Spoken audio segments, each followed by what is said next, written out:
bakka ta'anitti wanti namatti dhufu hiyyummaa fi du'a qofa. Soon milkiin jijjiiramni guddinni beekumsaatis ta'e qabeenyaa tattaaffii sirraa barbaada.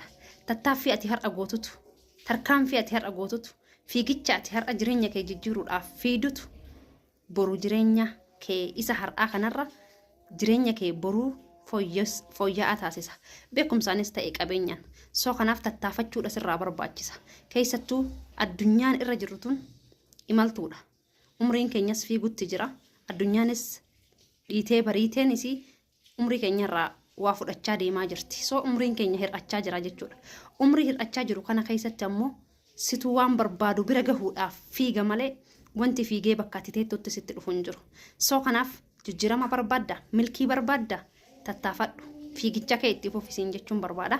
Egaa warroonni jijjiirama barbaadan, abjuu guddaa qabdanii fi mul'ata guddaa qabdan waan hojjetan irratti cichoominaan galma gahuudhaaf kaayyoo guddaa qabdan biizinasa neetwork maarketingii keessumattuu biizinasa ani jireenya kiyyarraa jijjiiradhe hojjettanii sooshaal miidiyaa amma ittiin ilaaluu jirtu kanaan irraa jijjiiramuu fi irraa guddachuus dandeessu. Beekumsaanis qabeenyaanis jireenya kee ittiin jijjiiruu dandeessu.